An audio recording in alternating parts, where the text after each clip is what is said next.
रात के 11:45 का समय हो रहा था और हमारी बस अपनी आवाज से जंगल में चारों ओर घिरे सन्नाटे को चीरते हुए आगे बढ़ रही थी। लेकिन महज कुछ ही दूरी तय करते ही बस बीच रास्ते बंद पड़ गई, जिसके बाद बस में बैठे सभी यात्री बस से नीचे उतरकर रोड पर आगे भागने लगे। रोड पर भागते हुए वो सभी यात्री भागते हुए एक चाय की टपरी के पास पहुंचे। वहां पहुंचकर उन्होंने कुछ ऐसा देखा जिसे देखते ही वो लोग डर के मारे कांपने लगे। दोस्तों, आखिर क्या थी ये पूरी कहानी, आइए जानते हैं विस्तार से।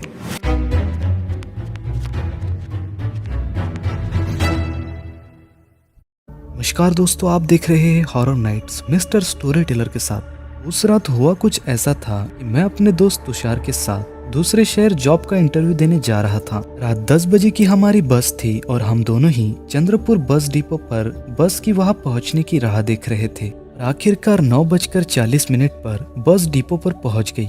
उस बस में कुछ ज्यादा लोग मौजूद नहीं थे, यही कोई 10-12 यात्री ही सफर कर रहे थे। खैर, चंद्रपुर बस डिपो पर वो बस केवल 10 मिनट रुकी और ठीक 9:50 पर बस चंद्रपुर बस डिपो से शहर के लिए रवाना हुई। हमने लगभग 1.5 घंटे का सफर तय किया ही था कि मैं चलते हुए ड्राइवर के कैबिन के पास पहुंचा। वहां पहुंचने पर बस ड्राइवर ने मुझे बताया कि ये बस अपने आप ही चल रही है और ड्राइवर बस पर काबू नहीं कर पा रहा था। ये सुनते ही मेरे पैरों तले से जमीन खिसक गई। उस वक्त मैं काफी डरा हुआ महसूस कर रहा था।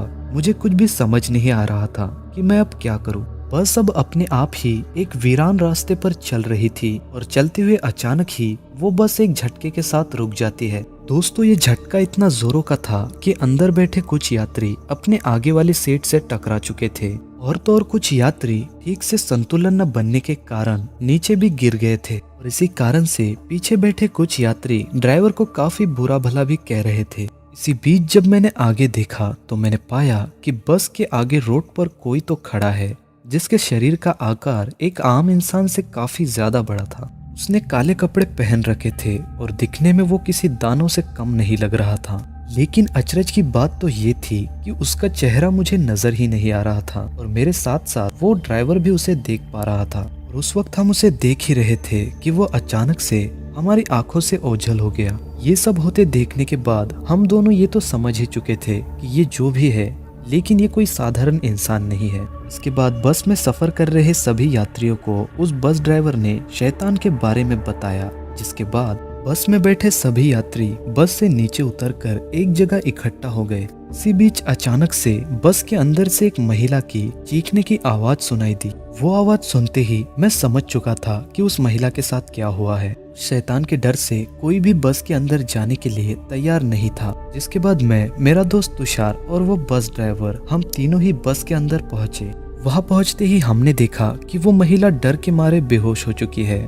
हम तीनों ही जैसे तैसे उस महिला को बस से बाहर निकाल लिए और उस महिला को होश में लाने की कोशिश करने लगे। कुछ देर बाद उस महिला को होश आया। होश में आने के बाद वो महिला काफी डरी हुई थी और उसी हालत में उस महिला ने हमें बताया कि उसने बस के अंदर एक बेहद ही भयानक शैतान को देखा, जिसका खौफनाक चेहरा देखने के बाद वो तुरंत बेहोश हो गई। उस वक्त हम लोगों को लगा कि यहाँ पर ज्यादा देर रुकना खतरे से खाली नहीं होगा, इसीलिए हम लोग उस वीरान जंगल में किसी इंसानी बस्ती की तलाश करने लगे। कुछ दूर आगे आते ही हमने फिर से बीच रास्ते में उसी शैतान को देखा। उसके खौफनाक रूप और डरावनी आवाज को देखकर सभी लोग इधर उधर भागने लगे। भागते हुए मुझे एक चाय की टपरी नजर आई।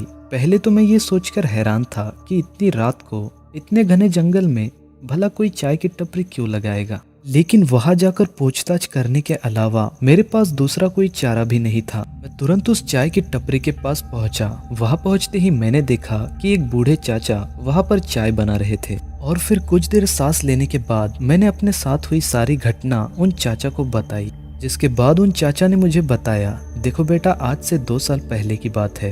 रोहू नाम का एक आदमी मेरी टपरी पर हर रोज चाय पीने आता था। बड़ा ही नेक दिल आदमी था। एक दिन वो मेरी ही टपरी से चाय पीकर अपने घर वापस जा रहा था। मेरी टपरी से उसके घर पहुंचने के दौरान उसका एक्सीडेंट हो गया। उस वक्त वो रास्ते से आने जाने वाले हर इंसान से मदद की गुहार कर रहा था, लेकिन किसी ने भी उस वक्त उसकी मदद नहीं की और इसी कारणवश वहीं पर उसकी मृत्यु हो गई।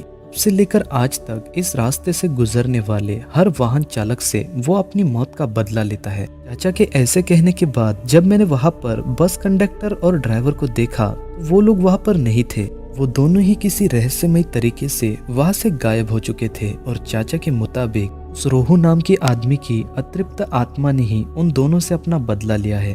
खैर अब उस जगह पर मेरा दम घुट रहा था, मुझे वहाँ पर कुछ ठीक नहीं लग रहा था, इसलिए मुझे वहाँ से जल्दी निकलना था। चाय वाले चाचा से नजदीकी बस डिपो का पता पूछने पर उन्होंने बताया कि यहाँ से 1.5 किलोमीटर पर एक बस डिपो है, वहाँ से तुम्हें शहर जाने के लिए कोई ना कोई ऑर्डिनरी बस जरूर मिल जाएगी। दोस्तों 1.5 किलोमीटर चलने के बाद हम एक ऑर्डिनरी बस से शहर के लिए रवाना हो गए। दोस्तों ये थी आज की कहानी। अगर आपको ये कहानी पसंद आई है तो वीडियो को लाइक करें। मैं आपका दोस्त मिस्टर स्टोरी टेलर जल्द ही मिलता हूँ आपसे किसी और नई कहानी के साथ। तब तक के लिए बाय।